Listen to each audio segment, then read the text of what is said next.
एक दिन बड़े धनी मानी कुछ जजमान लोग बैठे थे, उनके मध्य में रसिक मुरारी जी महाराज विराजे हुए थे। कुछ चर्चा चल रही थी, साधु सेवा हो रही थी, खूब जोर की पंगत चल रही थी। तो पंगत में कोई पक्कड़ महात्मा संयोग से आ गया, परमहंस।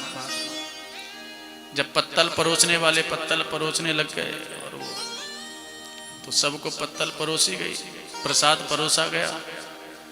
लेकिन एक जो कोई फक्कड़ महात्मा थे, ऐसे मौजी महात्मा कोई, वो वहां पर अड़ गए। कोतवाल जी से कहा, बोले नहीं 2 पत्तल डालो हमारे लिए, 2 पत्तल।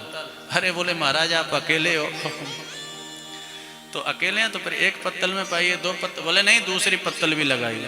अरे महाराज मान लो किसी किसी को भूख ज्यादा लगती है तो हम इसी में आप जैसे कहोगे चकाचक पाइए, कोई चिंता नहीं। दूसरी तो महात्मा थोड़े से पक्का टाइप के बोले नहीं नहीं पत्तल यहाँ पर लगाओ। अब ऐसे थोड़ा सा विवाद होता हुआ देखा तो रसिक मुरारी जी के कानों में पड़ा। बोले अरे भैया क्या बात है यहाँ पर।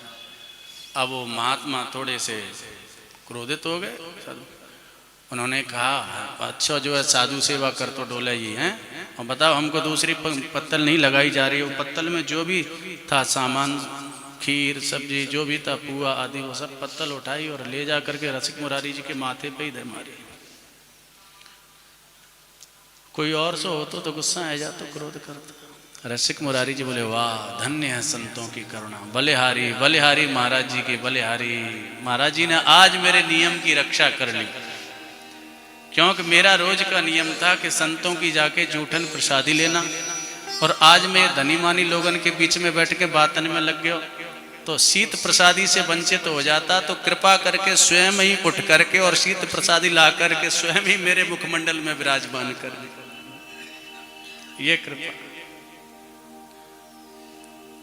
तो संतों का बड़ा दिव्य स्वभाव होता है। ऐसे संतों का बड़ा सुंदर चरित्र है, बड़ा सुंदर संवाद है कपिल देवहूति संवाद।